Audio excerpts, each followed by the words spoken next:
एखाद्या संताला मुकुटाचं शोभा किंवा मुकुटाची त्या ठिकाणी पदवी द्यावी, याचं कारण काय आहे?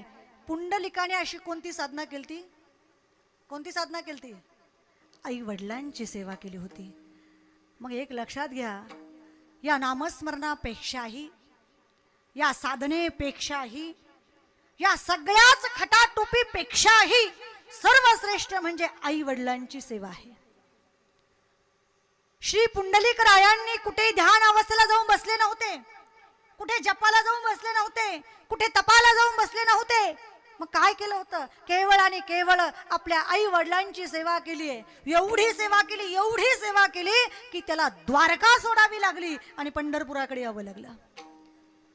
बरं आला तर या पुंडलिकाने उठावं, त्याचं स्वागत सत्कार करावं, दर्शन घ्यावं, असंही केलं नाही. मग देवाकडे पाहिलं सुद्धा नाही, पाठ केली देवाकडे. आई वडिलांचे मस्तक आपल्या मांडीवरती आहेत आणि त्या ठिकाणी मस्तकावरती पुंडलिक राया सुंदर कुरवाळत आहेत आई वडिलांच्या डोक्याला, मस्तकाला. आणि त्या समय भगवंत म्हणतात, अरे पुंडलिका एकदा मागे तरी वळून बघ. पुंडलिक राय म्हणतात, मला देवा वेळ नाही तुझ्याकडे बघण्यासाठी. का? तर मी माझ्या आई वडिलांची सेवा करतोय. शेवटी भगवंताला किती वेळ देवानी उभा राहावं? ते पुंडलिक महाराज एवढा धीट म्हणले की त्याने अशीच वीट मागे फेकली. भगवंतानी त्या विटेच्या तुकड्यावर उभा राहिले. शेवटी उभा राहून कंटाळले आणि मग शेवटी कटेवरती हात ठेवले आणि मग म्हणतात, अरे एकदा तरी बघ माझ्याकडे, एकदा तरी बघ माझ्याकडे. म्हणजे नाही नाही, जोपर्यंत आई वडिलांची सेवा होत नाही तोपर्यंत तुझ्याकडे बघणार नाही.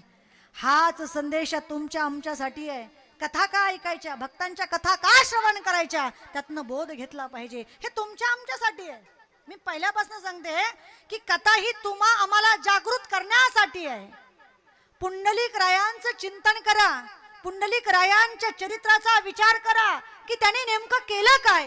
काही केलं नाही हो, फक्त आई वडिलांची सेवा केली. मला तर असं वाटतं, जरी आपण सुद्धा घर बसल्या आई वडिलांची सेवा केली तर त्याला पंढरपूर सोडून आपल्या या गावात आल्याशिवाय